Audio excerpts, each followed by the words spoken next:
സംസ്ഥാനത്ത് തുടരുന്ന കനത്ത മഴയിൽ പെരിയാറിൽ ജലനിരപ്പ് ഉയർന്നു. ആലുവ ശിവക്ഷേത്രവും മണപ്പുറവും വെള്ളത്തിനടിയിലായി. കൊച്ചി നഗരത്തിലുള്ള ഏലൂർ ബോസ്കോ കോളനിയിൽ വീടുകളിൽ വെള്ളം കയറി. ഇവിടുത്തെ കുടുംബങ്ങളെ മാറ്റിപ്പാർപ്പിക്കുന്നതിനായി ഒരു ദുരിതാശ്വാസ ക്യാമ്പും തുറന്നിട്ടുണ്ട്. ഇന്നലെ മുതൽ പെയ്യുന്ന ശക്തമായ മഴയിൽ പെരിയാർ നദിയിലെ ജലനിരപ്പ് ഉയർന്ന് ആലുവ ക്ഷേത്രവും പരിസരവും വെള്ളത്തിനടിയിലായി. ഈ മഴക്കാലത്ത് ആദ്യമായാണ് ആലുവ ശിവക്ഷേത്രത്തിൽ വെള്ളം കയറുന്നത്.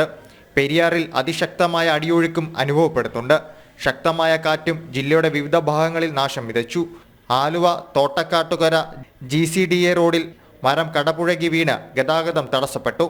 കൊച്ചി നഗരത്തിലുള്ള ഏലൂർ ബോസ്കോ കോളനിയിൽ വെള്ളം കയറി. പെരിയാർ കരകവിഞ്ഞാണ് കോളനിയിലേക്ക് വെള്ളം കയറിയത്. 90-ലധികം കുടുംബങ്ങൾ താമസിക്കുന്ന കോളനിയിലെ 20 വീടുകളിലേക്കും വെള്ളം കയറിയിട്ടുണ്ട്. സ്ഥിരം വെള്ളപ്പൊക്ക ഭീഷണി മേഖലയാണിത്. ഇവിടുത്തെ കുടുംബങ്ങളെ മാറ്റിപ്പാർപ്പിക്കുന്നതിനായി ഒരു ദുരിതാശ്വാസ ക്യാമ്പും തുറന്നു. ഇപ്പം നിലവിൽ കുറ്റിക്കാട്ടൂർ ഗവൺമെന്റ് UP സ്കൂളിലാണ് ക്യാമ്പായിട്ട് തുറന്നിരിക്കുന്നത്. വേറൊന്നും തുറന്നിട്ടില്ല. ഇപ്പം അവിടെ ഒരു കുടുംബമുള്ളൂ ഇപ്പം നിലവിൽ വന്നിരിക്കുന്നത്. ബാക്കിയുള്ളവരെ മാറ്റാനുള്ള സംവിധാനങ്ങൾ ചെയ്തുകൊണ്ടിരിക്കുന്നു. വെള്ളം വളരെ വേഗത്തിൽ ഉയരുന്ന ഒരു സാഹചര്യമാണ് ഇവിടെ ഉള്ളത്. അപ്പോൾ പെട്ടെന്ന് തന്നെ അടിയന്തരമായ ആളുകളെ കുടുംബങ്ങളെ മാറ്റുമായിരിക്കും. എല്ലാ സംവിധാനം ചെയ്തിട്ടുണ്ട്. നഗരസഭയുടെ ഭാഗത്തുനിന്നും അതുപോലെ തന്നെ നമ്മളെല്ലാ സംവിധാനം ചെയ്തിട്ടുണ്ട്. പെരിയാറിൽ ജലനിരപ്പ് ഉയർന്നതോടെ ഇന്നലെ വൈകിട്ട് ഭൂതത്താൻകെട്ട് ഡാമിന്റെ മുഴുവൻ ഷട്ടറുകളും തുറന്നു. നിലവിൽ ആശങ്കപ്പെടേണ്ട സാഹചര്യമില്ല എന്നാണ് ജില്ലാ ഭരണകൂടത്തിന്റെ വിലയിരുത്തൽ. ജനം, കൊച്ചി.